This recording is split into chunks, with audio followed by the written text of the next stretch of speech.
हिंद, आप सभी का जय हिंद स्टडी ग्रुप में बहुत बहुत मोस्ट वेलकम है।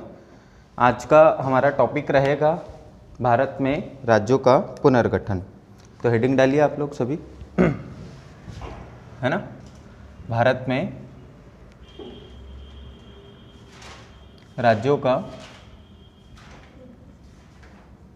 पुनर्गठन, ठीक है। और इसके साथ साथ में एक टॉपिक और पढ़ लेंगे हम लोग, है ना। उसका नाम है संविधान का निर्माण, ठीक है।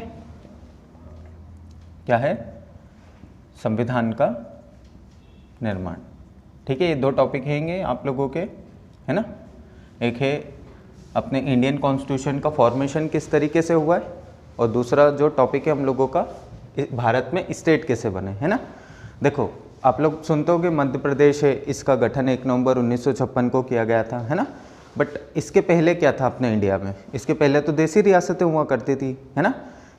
क्या हमारा जो स्टेट फॉर्मेशन है, क्या ये देश आज़ादी के बाद शुरू हुआ 1947 में?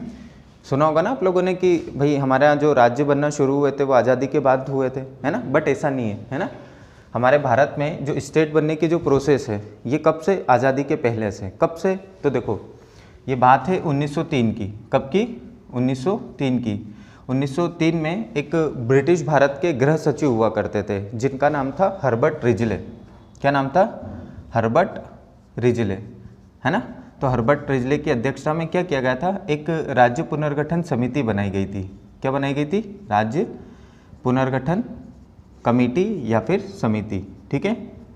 वर्ष 1903 में हर्बर्ट रिजले की अध्यक्षता में क्या बनी थी? एक राज्य पुनर्गठन समिति बनी थी। और इसी समिति के चलते क्या किया गया था? वर्ष 1905 में बंगाल का विभाजन हुआ था, है ना। ये एक क्वेश्चन आता है कि भाई बंगाल का विभाजन कब हुआ था? तो बंगाल एक बहुत बड़ा भाई राज्य हुआ करता था। किसका? अंग्रेज़ों का, है ना।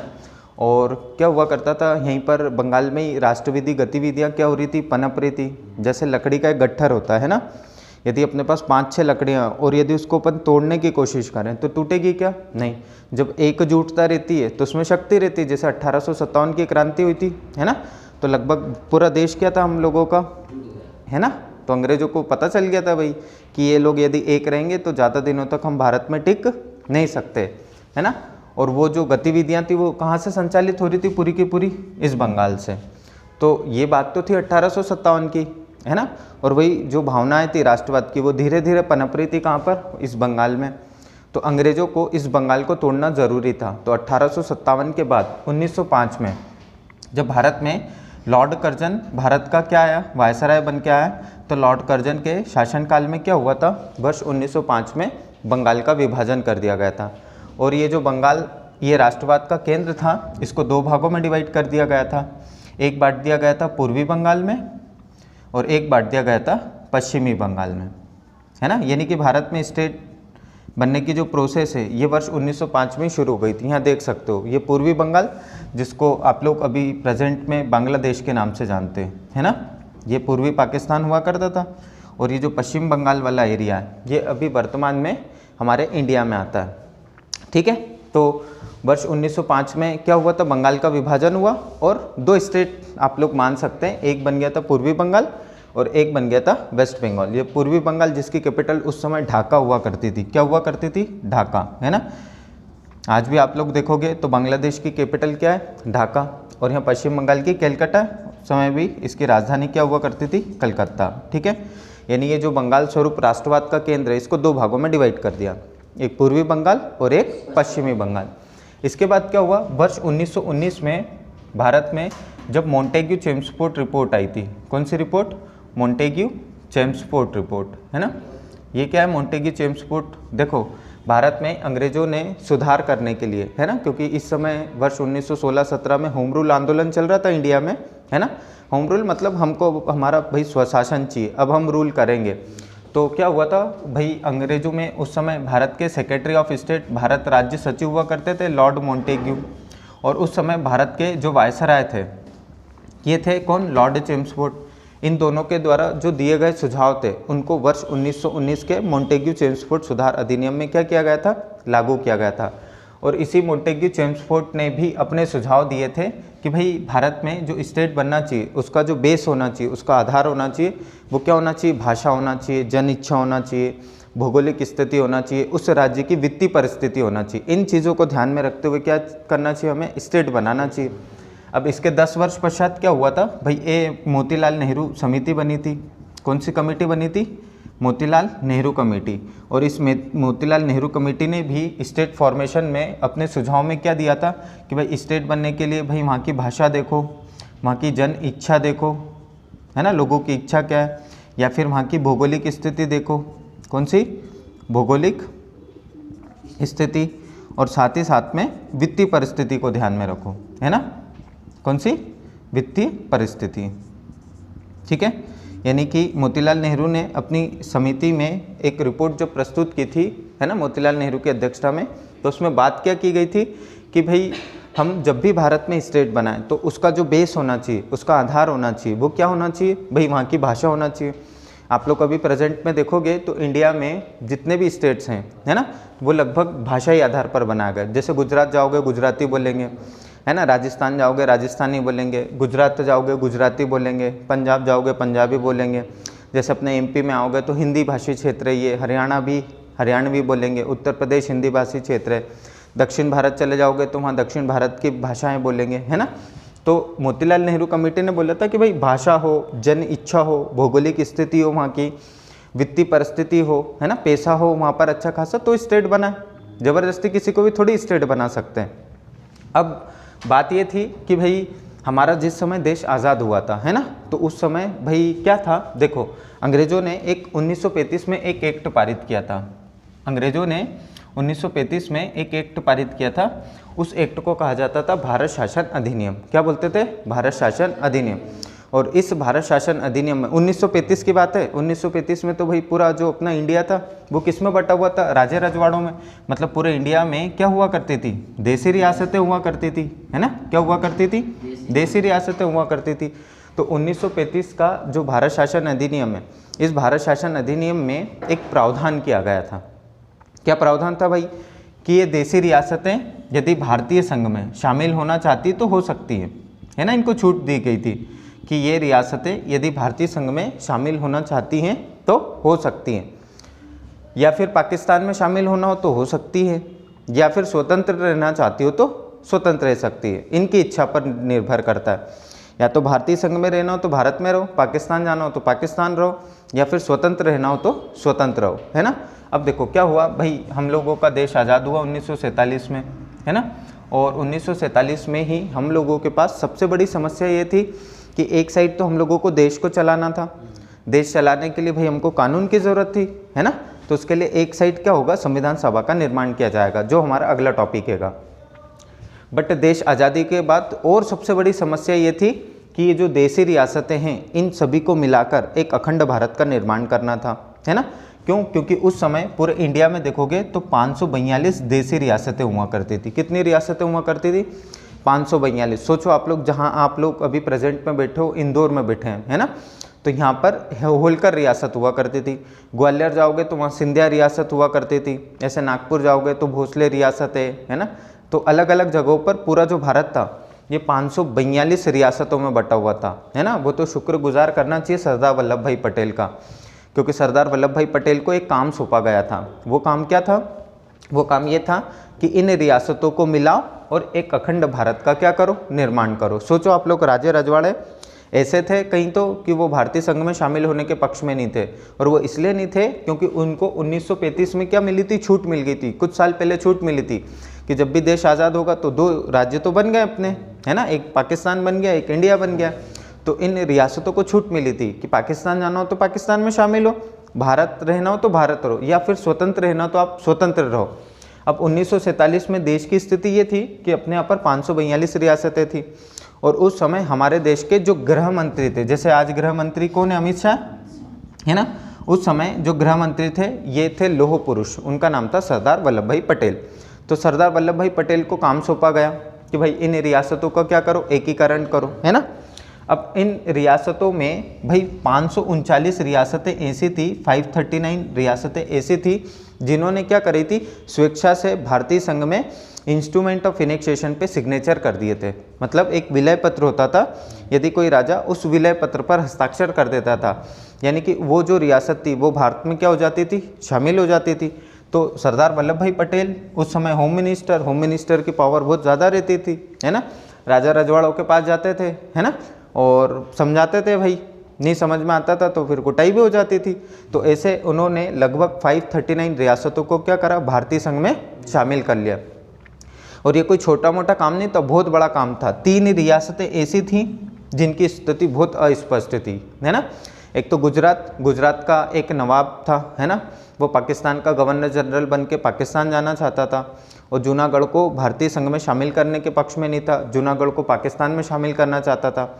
ऐसे एक हैदराबाद रियासत हुआ करती थी, वहाँ का जो निज़ाम था वो निज़ाम भी क्या करना चाहता था, हैदराबाद रियासत को पाकिस्तान में शामिल करने के पक्ष में था।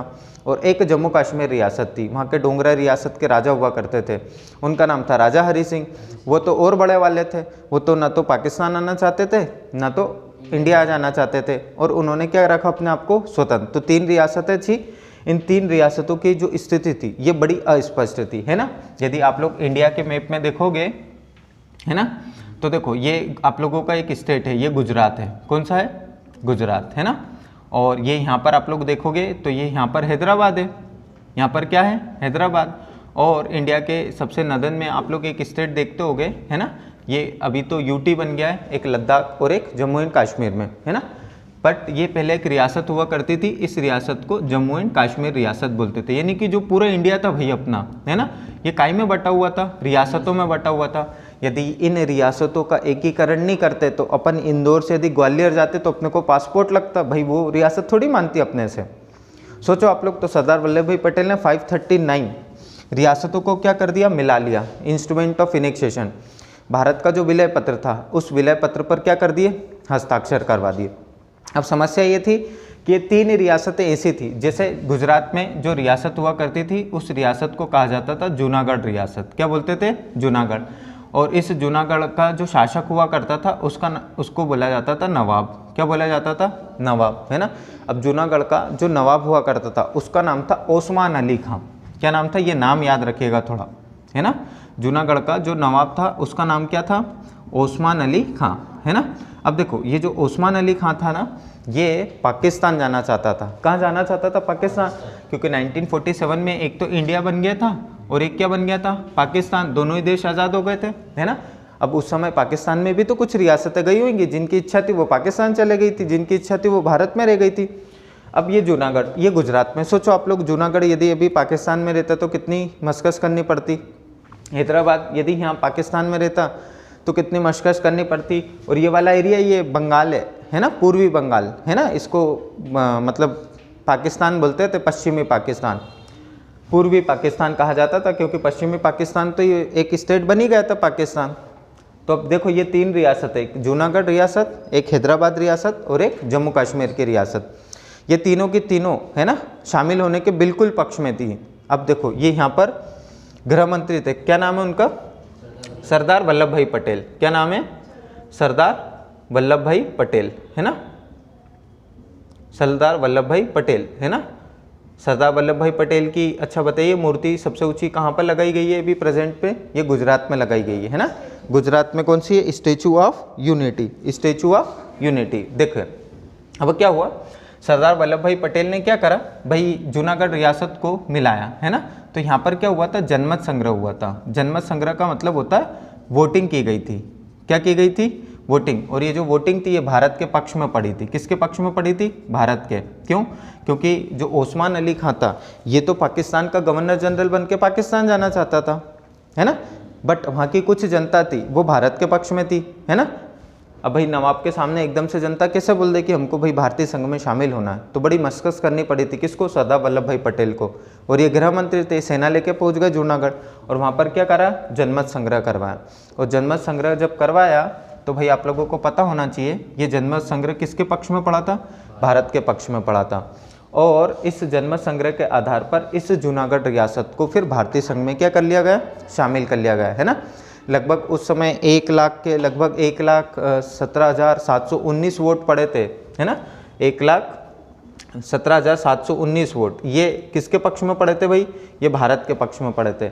और लगभग 91 वोट थे, लगभग 91 वोट थे, है ना। ये किसके पक्ष में पड़े थे, ये ओस्मान अली, है ना, ये याद रखना। लगभग 1,19,719 वोट ये किसके पक्ष में पड़े, तो ये पड़े थे भारत के पक्ष में। और 91 वोट जो थे ये किसके पक्ष में पड़े थे, तो ये पड़े थे ओस्मान अली खां के पक्ष में। यानी कि भाई भारत की जनता जो थी जूनागढ़ की, किसको पसंद करती थी, भारत को। तो इतने नाटकीय ढंग से क्या किया गया, सरदार वल्लभ भाई पटेल ने जूनागढ़ रियासत को भारतीय संघ में शामिल कर लिया। और कब हुई थी, तो ये थोड़ी सी डेट याद रखना, ये 20 फरवरी 1948 को जूनागढ़ रियासत को भारतीय संघ में क्या कर लिया गया, शामिल कर लिया गया। तो अब देखो पहले 539 रियासतें थी, अब बढ़कर ये कितनी हो चुकी हैं, 540। पहले कितनी रियासतें थी, 539। अब एक और रियासत क्या हो गई, जूनागढ़ रियासत शामिल हो गई। तो अब रियासतों की संख्या बढ़कर कितनी हो चुकी है, 540। कितनी हो चुकी है, जोर से बोले, 540। कितनी रियासतें और बची हैं, 2। एक कौन सी बची है, हैदराबाद, और एक कौन सी बची है, जूनागढ़। देखो अब हैदराबाद रियासत, हैदराबाद का जो शासक होता है ना, उस शासक को निज़ाम बोला जाता है। हैदराबाद का जो शासक होता है उस शासक को क्या बोला जाता है, निज़ाम, है ना। देखो अब हैदराबाद का जो शासक हुआ करता था इसका नाम था ओस्मान अली खां। क्या नाम था,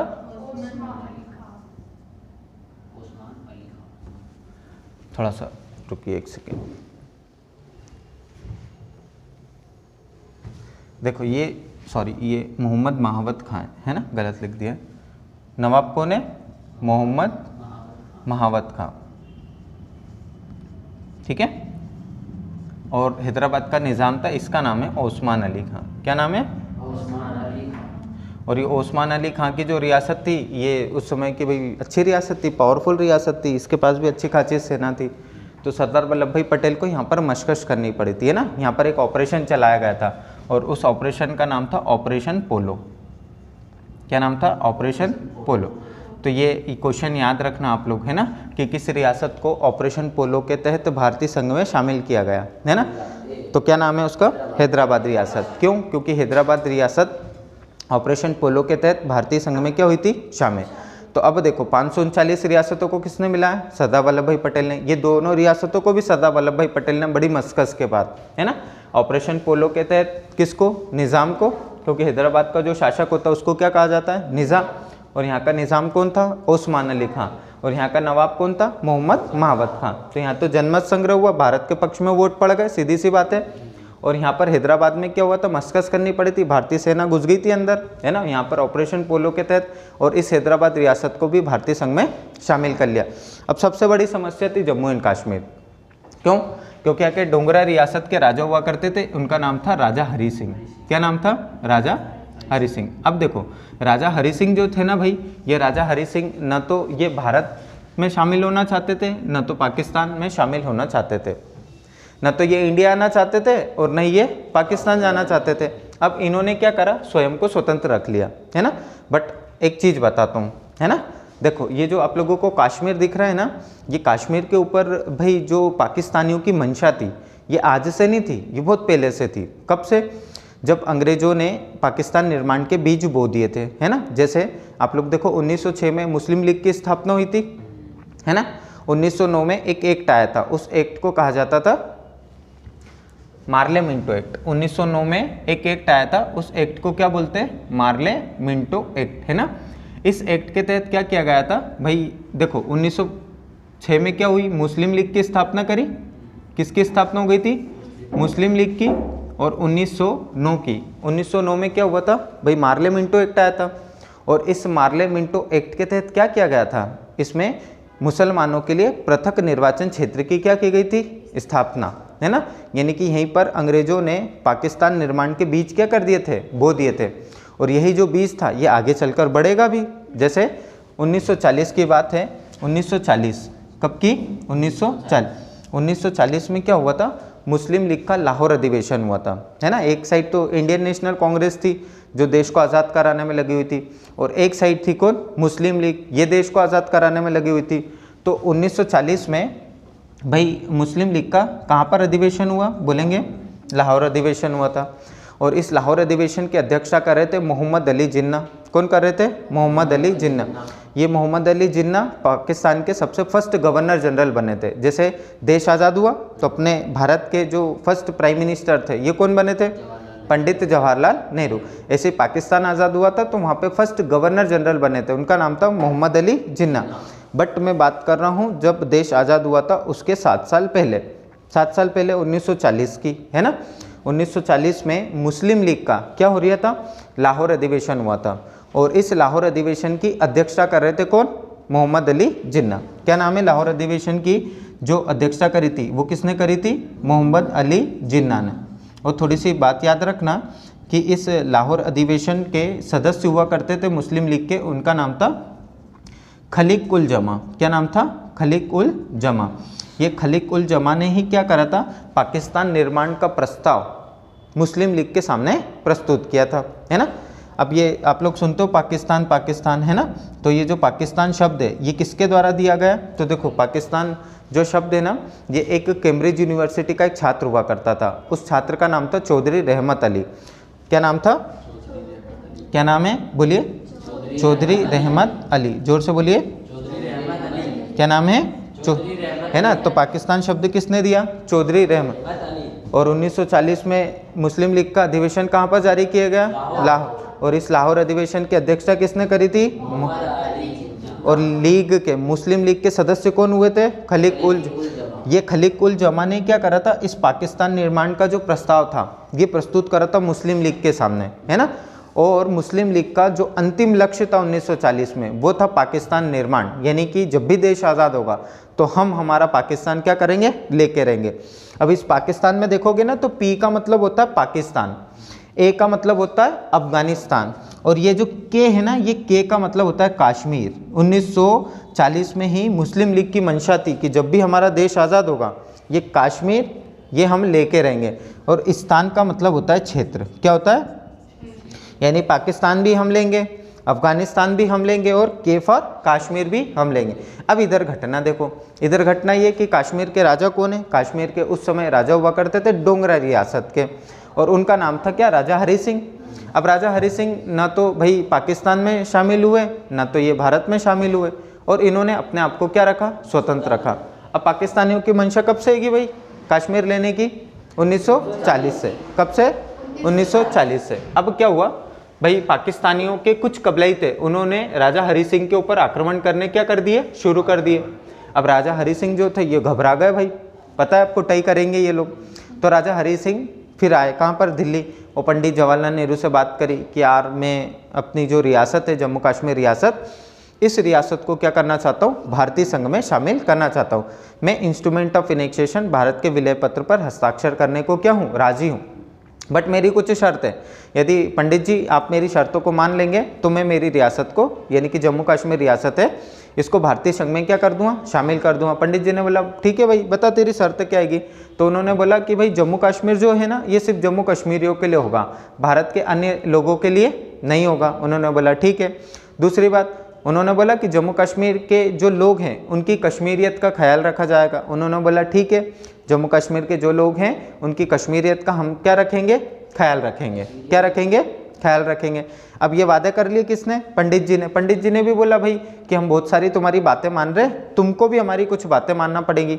तो उन्होंने एक रक्षा डिपार्टमेंट था, कौन सा, एक रक्षा डिपार्टमेंट था, है ना, एक संचार डिपार्टमेंट था और एक विदेश डिपार्टमेंट था, है ना। ये 3 डिपार्टमेंट पंडित जवाहरलाल नेहरू ने अपने पास रखे थे। यानी कि यदि रक्षा से रिलेटेड कोई rules and regulations Jammu Kashmir में बनाना होंगे तो भारत सरकार बनाएगी। यदि संचार टेलीकम्युनिकेशन से यदि रिलेटेड जम्मू कश्मीर के लिए कोई रूल्स एंड रेगुलेशंस बनाने तो वो भारत सरकार बनाएगी। और यदि जम्मू कश्मीर की कोई विदेश नीति है वो बनानी है तो वो कौन बनाएगी, भारत। इसको छोड़कर जितने भी टॉपिक हैं वो भाई कोई भी बनाए, कोई भी से मतलब जम्मू कश्मीर की विधानसभा। यहाँ तक कि यहाँ पर आप लोग देखोगे तो जनता के फंडामेंटल राइट, यहाँ तक कि यहाँ पे जम्मू कश्मीर में दोहरी नागरिकता का प्रावधान था। वो तो अभी 2020 में अपन ने क्या करा, एक आर्टिकल था, है ना, इंडियन कॉन्स्टिट्यूशन में एक आर्टिकल है, आर्टिकल 370, है ना। ये आर्टिकल 370 का जो संबंध था ये जम्मू कश्मीर से रिलेटेड था, ठीक है। बट अब क्या कर दिया गया, मोदी जी ने जम्मू कश्मीर राज्य को मिला लिया है ना। बट जब भाई अभी मिला है तो 2020 में, और ये बात कब की चल रही, 1947 की, जब देश आज़ाद हुआ था, है ना। भाई राजा भाई भारतीय संघ में शामिल होने के पक्ष में नहीं, पाकिस्तान ने क्या करा, आक्रमण करा, इन दोनों के बीच में डील हो गई, डील हुई थी ना तब, तो वो जो वार्तालाप थी वो वार्तालाप ही आर्टिकल 370 में लिखी गई है। ये आर्टिकल 370 को बोलते हैं जम्मू कश्मीर का संविधान। क्या बोला जाता है, यानी कि आर्टिकल 370 में जो भी प्रावधान लिखे गए, जो भी प्रावधान क्या किए गए, लिखे गए, वो प्रावधान किससे रिलेटेड हैंगे, जम्मू कश्मीर के संविधान से, ठीक है। अब देखो जम्मू कश्मीर के राजा हरि सिंह ने क्या करा, भाई भारतीय संघ में विलय कर लिया, हस्ताक्षर कर दिए। अब बताओ जम्मू कश्मीर रियासत ऑफिशियली रूप से किसका अभिन्न अंग बन चुकी थी, तो जम्मू कश्मीर रियासत जो थी ये अब भारत का अभिन्न अंग बन चुकी थी। क्या अब पाकिस्तानियों को भारत पर आक्रमण करना था, नहीं करना चाहिए था। तो पंडित जी क्या करे, भाई ये जो मुद्दा था जम्मू कश्मीर का, ये लेकर कहाँ चले गए, ये चले गए थे यूएनओ। यूएनओ का मतलब होता है यूनाइटेड नेशन ऑफ ऑर्गेनाइजेशन, है ना। ये रियासत कब मिली थी, तो थोड़ी सी डेट याद रखना, ये रियासत का हस्ताक्षर हुए थे 26 अक्टूबर 1947 में, है ना। 26 अक्टूबर 1947 को जो जम्मू कश्मीर रियासत थी ये भारतीय संघ में क्या हो चुकी थी, शामिल हो चुकी थी। आगे इतनी बात समझ में। अब देखो पूरी 542 रियासतें शामिल हो गई। अब पाकिस्तान को क्या जम्मू कश्मीर रियासत पर आक्रमण करना चाहिए, नहीं, फिर भी वो कर रहे थे। अब क्या हुआ, पंडित जवाहरलाल नेहरू इस मुद्दे को लेकर कहाँ चले गए थे United Nation of Organisation, UNO. UNO ने बोला सीज फायर। सीज फायर का मतलब होता है जिसकी सेना जहाँ खड़ी हो वहीं खड़ी रहे, क्योंकि इधर देखोगे जम्मू कश्मीर में तो ये भाई ये एरिया जम्मू कश्मीर का आज भी उनके पास है, उस समय पाकिस्तानी घुस चुके थे। ये एरिया है पीओके, कौन सा, पीओके का मतलब होता है जम्मू कश्मीर का वो क्षेत्र जो अभी भी पाकिस्तान के अंडर में, इसको बोलते हैं पाक अधिकृत कश्मीर, पीओके, पाक ऑक्यूपाइड कश्मीर। आगे बात समझ। और यहीं पर अपन ने 1999 में एक युद्ध लड़ा था, आप लोगों को पता होगा कौन सा युद्ध था, कारगिल युद्ध, है ना।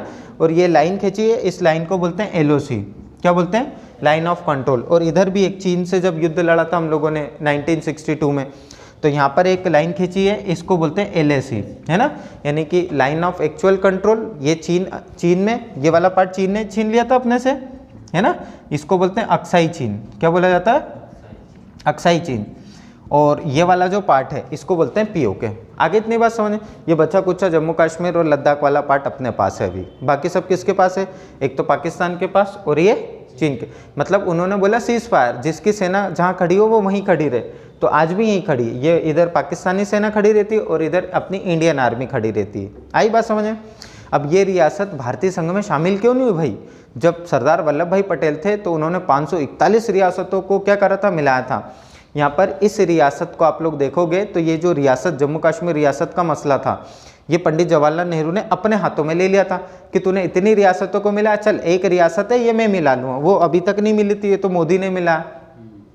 अब यहाँ पर क्या हुआ, क्या सब रियासतें मिल गई, एकमात्र ऐसी रियासत थी जिसको नहीं मिला, अब ये मिल चुकी है, अब ये भारतीय संघ में क्या हो चुकी है, शामिल। यहाँ पर एक कथन था सरदार वल्लभ भाई पटेल को, होम मिनिस्टर थे, तो उन्होंने कहा था पंडित जवाहरलाल नेहरू को कि यार तेरी सबसे बड़ी गलती है भाई, है ना। पंडित जवाहरलाल नेहरू बोलते कि ये जम्मू कश्मीर रियासत का जो मसला तूने अपने हाथों में रखा था, ये तुम्हारे जीवन की सबसे बड़ी गलती है। यदि जम्मू कश्मीर का मसला यदि तुम मेरे हाथों में देते तो मैं श्रीनगर कश्मीर में अपने सैनिकों को नाश्ता करवाता और लाहौर में खाना खिलवाता, यानी कि कश्मीर तो होता ही होता अपना, साथ साथ में थोड़ा बहुत लाहौर भी ले लेते अपन।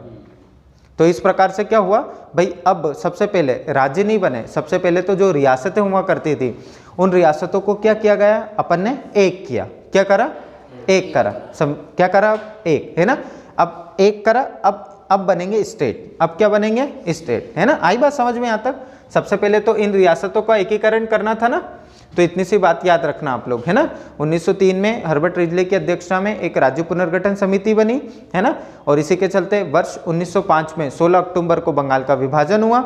1919 में मोंटेग्यू चेम्सफोर्ड की रिपोर्ट आई, इसने भाई छोटे छोटे राज्यों के गठन का सुझाव दिया था। 10 वर्ष पश्चात मोतीलाल नेहरू कमेटी आई थी, उसने भाषा, जनइच्छा, भौगोलिक स्थिति, वित्तीय परिस्थिति को ध्यान में रखते हुए भारत में राज्यों के पुनर्गठन का आधार बताया।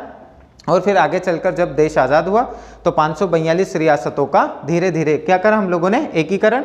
3 रियासतें थी जिनमें जूनागढ़, एक हैदराबाद और एक जम्मू कश्मीर। जूनागढ़ का नवाब था मोहम्मद महावत खां, ये पाकिस्तान का सेक्रेटरी गवर्नर जनरल बन के पाकिस्तान जाना चाहता था। भारत की जनता भाई भारत के पक्ष में थी जूनागढ़ की, तो वहाँ पर क्या हुआ, जनमत संग्रह हुआ और सबसे ज़्यादा जो वोटिंग थी ये भारत के पक्ष में पड़ी और जूनागढ़ रियासत को भारतीय संघ में शामिल कर लिया। हैदराबाद में भाई एक मशक्क़त करनी पड़ी थी, यहाँ पर एक ऑपरेशन पोलो के तहत क्या किया गया, भारतीय सेना हैदराबाद के निज़ाम क्या घुसी और वहाँ पर हैदराबाद रियासत को भी भारतीय संघ में शामिल कर लिया। और इसके बाद जम्मू कश्मीर की जो घटना थी ये तो अत्यंत दुर्लभ मानी जाती है ना। इसी प्रकार आप लोग देखोगे ना तो इसी प्रकार हमारा मध्य प्रदेश भी तो था। मध्य प्रदेश में भी क्या था, मध्य प्रदेश भी तो उस समय रियासतें हुआ करती थी। तो एक अपना आप जैसे मध्य प्रदेश में आप लोगों ने सुना होगा भाई मध्य प्रदेश की राजधानी है ना, मध्य प्रदेश की जो राजधानी हुआ करती थी वो भोपाल है, आज भी भोपाल है ना। तो उस समय भोपाल में भाई नवाबों का शासन हुआ करता था, तो उस समय भाई भोपाल का एक नवाब हुआ करता था, उस नवाब का नाम था हमीदुल्ला खां। क्या नाम था, हमीदुल्ला खां। तो हमीदुल्ला खां जो था ये भोपाल रियासत को क्या करना चाहता था, पाकिस्तान में शामिल करने के पक्ष में था। सोचो आप लोग कि मध्य प्रदेश में स्थित भोपाल यदि बीच में पाकिस्तान बन जाता तो कैसा लगता, भाई बहुत दिक्कतें होती आगे चलकर। तो भाई क्या किया गया, इसलिए चाहता था वो क्योंकि वो पाकिस्तान जाना चाहता था गवर्नर जनरल बन के, है ना। तो और अपनी वो जो पूरी कमांड थी भोपाल की वो अपनी बेटी को देना चाहता था, है ना। तो हमीदुल्ला खां की एक बेटी हुआ करती थी जिसका नाम था आबिदा सुल्तान। तो आबिदा सुल्तान ने क्या करा, भाई भोपाल रियासत की जो कमान थी ये पूर्ण रूप से खारिज कर दी कि पापा नहीं चाहिए मुझे। तो क्या बोला इसने कि पापा मुझे तो नहीं चाहिए, है ना। तो भोपाल का एक प्रधानमंत्री हुआ करता था, उस प्रधानमंत्री का नाम था चतुर नारायण सिंह। क्या नाम था, चतुर नारायण मालवीय, है ना। तो चतुर नारायण मालवीय के नेतृत्व में क्या किया गया, यहाँ पर विलीनीकरण की प्रोसेस शुरू हुई और 30 अप्रैल 1949 को, कब, 30 अप्रैल 1949, ये 30 अप्रैल 1949 को जो हमीदुल्ला खां था, इस हमीदुल्ला खां ने क्या करा, भाई भारतीय संघ में विलय होने पर हस्ताक्षर कर दिए। और 1 जून 1949, 1 जून 1949, ये 1 जून 1949 को जो भोपाल रियासत थी ये भोपाल रियासत भी भारत में शामिल हो गई, ठीक है। तो इस तरीके से बड़े नाटकीय ढंग से इन रियासतों का क्या किया गया, एकीकरण किया गया। आगे बात समझ, चलिए अब आगे बढ़ते हैं। अब हम लोग देखते हैं इसके आगे का टॉपिक। देखिए अब हम लोगों को भारत में स्टेट बनाने, क्या बनाने, स्टेट। अब देखो एक साइड तो भाई संविधान का निर्माण चलेगा और दूसरी साइड चलेगा क्या, स्टेट फॉर्मेशन, ठीक है। अभी रियासतों को क्या करा, एक किया, अब राज्य कैसे बनाए, अब राज्य कैसे बना, ठीक है। चलो इसका स्क्रीनशॉट लेना है तो आप लोग ले लीजिए, है ना, और इसको थोड़ा सा फोटो लेना है तो आप लोग ले लीजिए, है ना, ले लीजिए जल्दी से।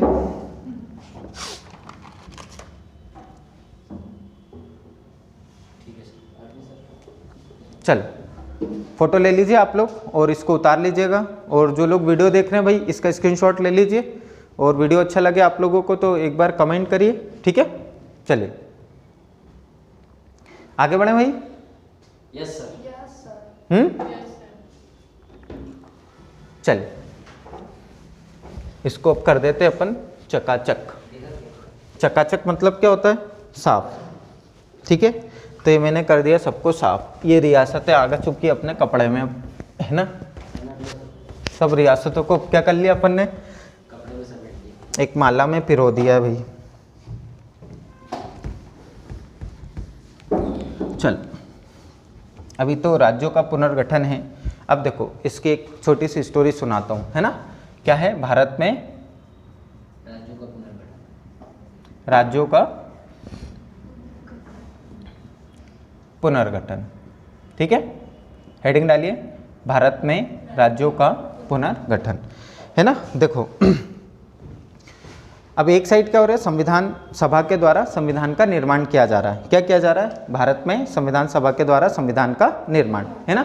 अब देखो संविधान सभा के सामने सबसे बड़ी समस्या ये थी कि भाई भारत में जो हम राज्य बनाए, इस राज्य का भाई बेस आधार क्या होना चाहिए, किस आधार पर हम बनाए, है ना।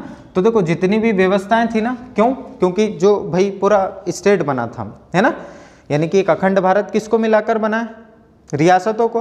ये पूरी रियासतें थी और इन पूरी रियासतों को क्या कर दिया गया, मिला दिया गया। और मिलाने के बाद क्या करा, पूरे मिलाने के बाद इसको part A, part B, part C और पार्ट डी में क्या करा, डिवाइड कर दिया। यानी कि भाई कोई सा ए भाग बनाया गया, कोई सा बी भाग बनाया गया, कोई सा डी भाग, ये इंडिया है ना। और यहाँ देखोगे तो ये अंडमान निकोबार है ना।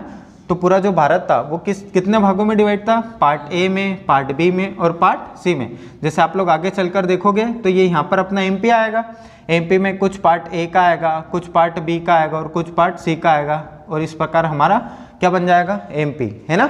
ऐसे भारत में अलग अलग स्टेट्स भी बनेंगे। और ये जो पार्ट डी है ये किसका हिस्सा था, ये अंडमान निकोबार का। अब देखो सब अपने पास सबसे बड़ी भाई समस्या ये है कि भाई संविधान सभा के सामने कि राज्यों का भाई गठन किस आधार पर करना चाहिए, है ना, राज्यों का गठन किस आधार पर करना चाहिए। क्योंकि अभी तो हम लोगों ने रियासतों को क्या करा, एक करा। रियासतों को एक करने के बाद भाई part A, part B, part C और पार्ट डी, राज्यों की कितनी श्रेणियां बना दी, 4।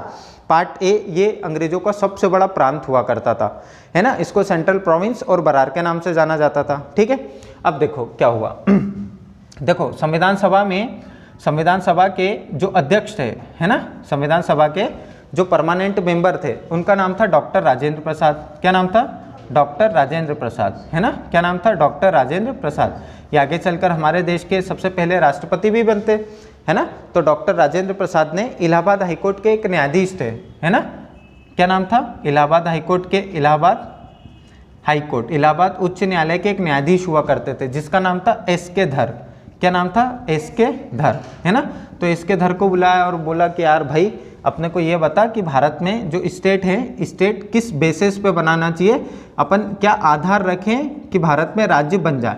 क्योंकि अभी तो जैसे तैसे रियासतों को एक करा, part A, part B, part C बनाए, बट स्टेट कैसे बनाए। तो धर आयोग ये इलाहाबाद हाईकोर्ट के एक न्यायाधीश हुआ करते थे। इन्होंने अपनी रिपोर्ट दी, है ना, और इन्होंने अपनी रिपोर्ट में कहा कि भाई भाषा को छोड़कर, है ना, लोगों भाषा को छोड़कर, है ना, वहाँ पर भाई लोगों की जन इच्छा देखो, भौगोलिक स्थिति देखो, क्या देखो, भौगोलिक स्थिति, और साथ ही साथ में भाई वहाँ की वित्तीय परिस्थिति को ध्यान में रखो। क्या रखो, वित्तीय परिस्थिति, है ना। तो इन परिस्थितियों को ध्यान में रखते हुए हमें भारत में क्या बनाना चाहिए, स्टेट बनाना चाहिए। भाषाई आधार पर स्पष्ट रूप से क्या कर दिया था भाई, मना कर दिया था। अब ये धर आयोग ने जैसे ही अपनी रिपोर्ट संविधान सभा के सामने डॉक्टर राजेंद्र प्रसाद को प्रस्तुत की थी, तो क्या हुआ, फिर कांग्रेस कार्य समिति ने अपना एक जयपुर अधिवेशन रखा था। कौन सा अधिवेशन रखा था, जयपुर अधिवेशन। और ये जयपुर अधिवेशन काहे के लिए रखा गया था, ये जयपुर अधिवेशन इसलिए रखा गया था ताकि धर आयोग ने जो अपनी रिपोर्ट सौंपी है, इस रिपोर्ट की जांच कर सके। क्या कर सके, जांच कर सके कि धर आयोग ने जो बोला है कि भाई भौगोलिक स्थिति देखो, वहाँ की वित्तीय परिस्थिति देखो, तब जाकर क्या बनाओ, आप स्टेट बनाओ। क्या बनाओ, और क्या स्पष्ट रूप से मना कर दिया था, भाषाई आधार पर राज्य भारत में नहीं बनने चाहिए, लिंग्विस्टिक बेसिस पे भारत में कोई भी स्टेट नहीं बनना चाहिए।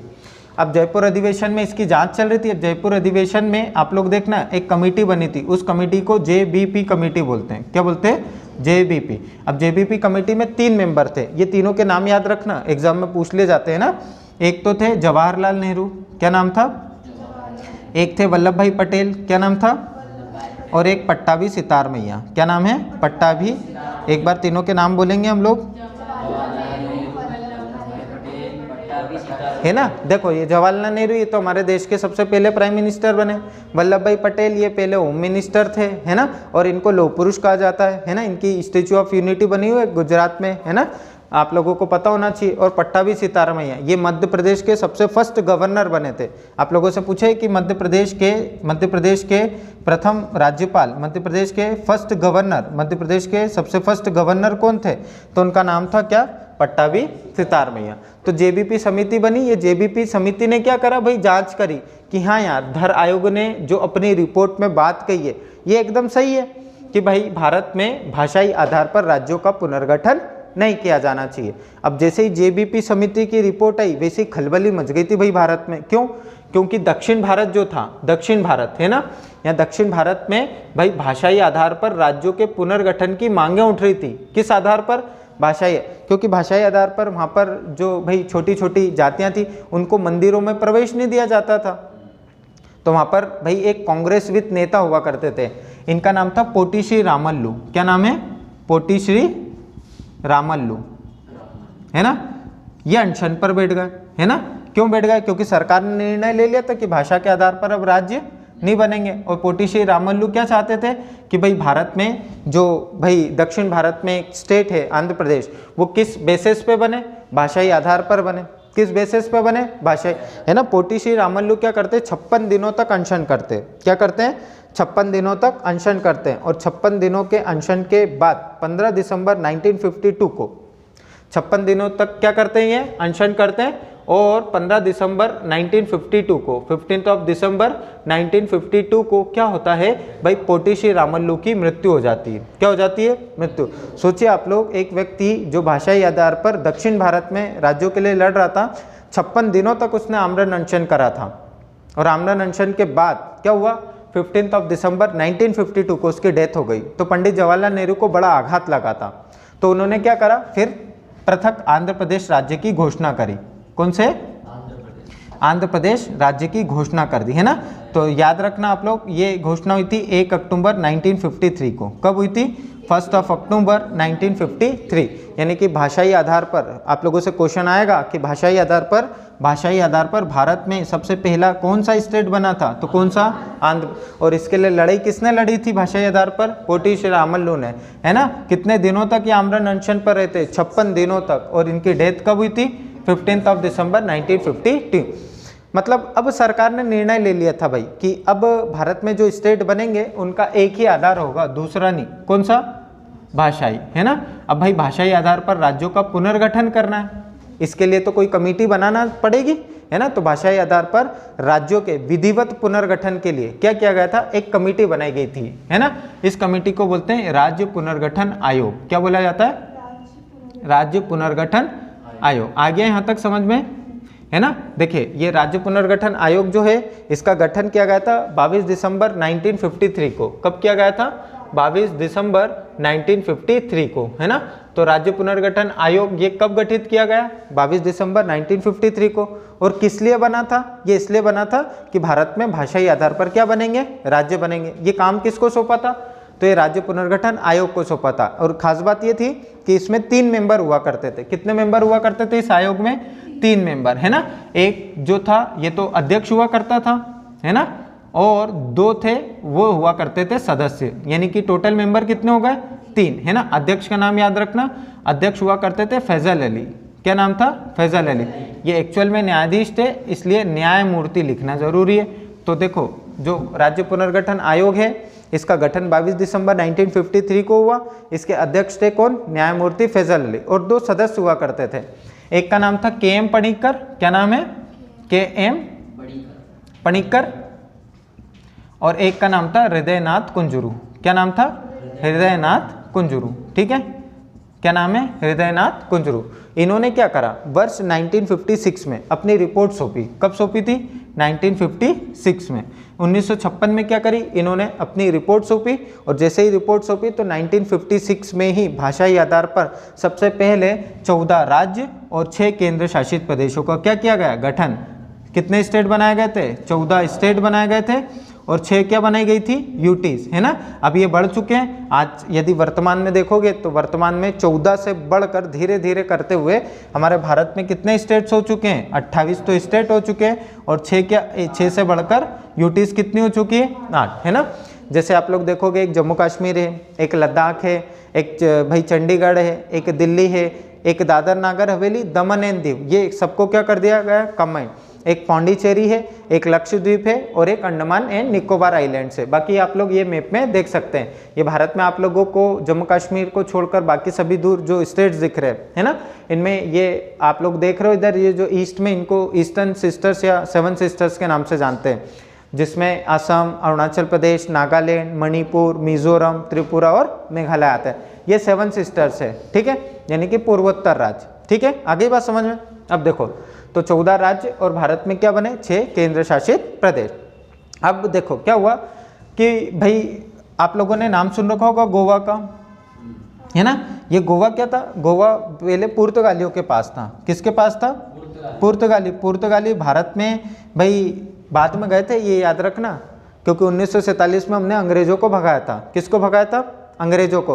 पुर्तगाली देश आज़ादी के बाद गए थे 1962 में। क्यों, क्योंकि 1962 में क्या था, इन पुर्तगालियों को हटाने के लिए गोवा मुक्ति आंदोलन चला था और फिर इस गोवा को 1962 में एक केंद्र शासित प्रदेश का दर्जा दिया गया था। और फिर वर्ष 1987 में ये जो गोवा था इसको पूर्ण राज्य का दर्जा मिला, है ना। तो गोवा क्या है, भारत का सबसे छोटा स्टेट है अकॉर्डिंग टू एरिया वाइज। जैसे सबसे बड़ा स्टेट कौन सा है, तो वो है राजस्थान, और सबसे छोटा पूछा जाए तो वो कौन सा है, गोवा, है ना। जनसंख्या के आधार पर पूछे तो वो सिक्किम है, ठीक है। आगे बात समझे। ऐसे ही आप लोग कुछ फ्रांसीसियों के पास भी थे, जैसे कराईकल, माहे, नाम सुन रखे होंगे पौंडीचेरी के, है ना। यनम का नाम सुन रखा होगा, है ना। तो ये वाले जो एरिया थे ये किसके पास थे, फ्रांसीसियों के पास, है ना। किसके पास थे, फ्रांसीसी। तो इन क्षेत्रों को वर्ष 1954 में इन क्षेत्रों को क्या किया गया भाई, छीना गया। किससे, फ्रांसीसियों से, और उसको भारतीय संघ में शामिल किया। भाई गोवा में भाई पुर्तगाली दमन के लिए एक आंदोलन चला और फिर गोवा को भी भारत का पूर्ण राज्य का दर्जा दे दिया गया 1987 में। तो इस प्रकार से क्या हुआ, अब हमारे भारत में 28 तो राज्य बन गए और केंद्र शासित प्रदेशों की संख्या 6 से बढ़कर कितनी हो चुकी है, 8, ठीक है। आगे इतनी सी बात समझ में। चलिए, तो यहाँ पर हम लोगों का टॉपिक खत्म होता है और मैंने आप लोगों को वो किस बेसिस पे याद करने, है ना, वो ट्रिक बताइए आप लोगों को कि जो 28 स्टेट हैं, आप लोग देखो भारत में जितने भी स्टेट्स देखोगे उन स्टेट्स में देखना ये ऐसे क्यों बने, या तो वो मिठाई के पीस जैसा कर देते ना, बराबर बराबर टुकड़े, ऐसे पूरे भारत को ऐसे क्यों नहीं किए। ये इसलिए नहीं करे क्योंकि भारत में राज्यों का पुनर्गठन किया गया। ये किस आधार पर किया गया, भाषाई आधार पर, यानी कि जहाँ जहाँ जैसी जैसी भाषा बोलते हैं एक, वो वैसी रख दी। जैसे आप लोग देखोगे ये गुजरात स्टेट को देखोगे तो गुजरात में देखो ये यहाँ पर कैसी भाषा बोल रहे, एक जैसी भाषा बोल रहे, तो ये क्षेत्र कौन सा है, गुजराती, है ना। यहाँ राजस्थान को देखोगे तो ये पूरे राजस्थान में कैसी चल रही है, राजस्थानी लैंग्वेज चल रही है। यही एमपी में देखोगे तो यहाँ पर हिंदी भाषी क्षेत्र है। वहीं पे महाराष्ट्र में देखोगे तो यह मराठी बोलते हैं, पंजाब चले जाओगे तो है ना। तो ऐसे याद रखना। तो ऐसे क्या किया, देखो एक चीज़ बताता हूँ, ये गुजरात और ये महाराष्ट्र ये पहले एक हुआ करते थे, है ना। तो क्या किया गया यहाँ पर 1 मई 1960 को बम्बई राज्य का क्या करा, बंटवारा किया गया। और बम्बई राज्य का बंटवारा करने के बाद, है ना, गुजरातियों के लिए गुजरात बना दिया और मराठियों के लिए क्या बना दिया, महाराष्ट्र बना दिया गया। ऐसे 18 दिसंबर 1961 में क्या किया गया, गोवा को अपन ने भाई इन पुर्तगालियों से छीना और गोवा को फिर भारत का पूर्ण राज्य का दर्जा दिया गया। ऐसे 1 नवंबर 1966 को पंजाब को विभाजित करा और पंजाब को विभाजित करने के बाद 2 हिंदी भाषी क्षेत्र, एक पंजाबियों के लिए पंजाब बना दिया गया और एक हरियाणवियों के लिए क्या बना दिया गया, हरियाणा। इसी प्रकार 26 जनवरी 1971 को हिमाचल प्रदेश बने। 1972 को मणिपुर, त्रिपुरा और मेघालय राज्य का गठन किया गया। और 1975 में ये जो आप लोगों को सिक्किम दिख रहा है, इस सिक्किम को जनमत संग्रह के आधार पर भारत का क्या बना, नया राज्य बना। और ऐसे आप लोग 1987 में देखोगे तो मिजोरम, अरुणाचल प्रदेश और गोवा ये भारत के क्या बने, पूर्ण राज्य बने। और 1 नवंबर 2000, है ना, यहाँ पर मध्य प्रदेश से क्या अलग हुआ था, छत्तीसगढ़ अलग हुआ था। और मध्य प्रदेश से छत्तीसगढ़ अलग होने के बाद ये भारत का 26वां स्टेट बना, ठीक है। ऐसे ही 9 नवंबर 2000 को भाई उत्तराखंड से भाई अलग हुआ था कौन, उत्तर प्रदेश, तो ये भारत का 27वां राज्य बना। ऐसे ही 2 जून 2014 को आंध्र प्रदेश से क्या अलग हो गया था, तेलंगाना अलग हुआ। और अभी 5 अगस्त 2019 को जम्मू कश्मीर क्या हुआ, लद्दाख से अलग हो गया। तो इस प्रकार अभी वर्तमान में भारत में राज्यों की संख्या देखोगे तो वर्तमान में भारत में राज्यों की संख्या हो चुकी है 28 और केंद्र शासित प्रदेश हो चुके हैं 8। आगे बात समझ में। एक वो लिस्ट है, वो लिस्ट आप लोगों को करवा दूंगा मैं और आप लोगों ने लिख लिए शायद, है ना। तो वो किस तरीके से स्टेट किस डेट को याद हुए वो भी मैंने बताई, है ना। तो इसके लिए हो सकता है एक और भाई जो ऑनलाइन देख रहे हैं इनको भी एक वीडियो बनाऊंगा, इसमें आप लोग 28 स्टेट को बहुत आसानी से मात्र 10 से भाई 15 मिनट में पूरे स्टेट से जीतने हैं। इनके फॉर्मेशन डेट्स एक ट्रिक है ना, एक मेथड है, तो वो आप लोग देखते रहिएगा तो आप लोगों को समझ में आ जाएगा। ठीक है, तो अब अपन कल संविधान का निर्माण पढ़ेंगे। ठीक है, अभी तो अपन ने देशी रियासतें एक करी, अखंड भारत बना, अखंड भारत को बनाने के बाद लिंग्विस्टिक बेसिस पे स्टेट बना, कौन से स्टेट कब कब बने ये देखें।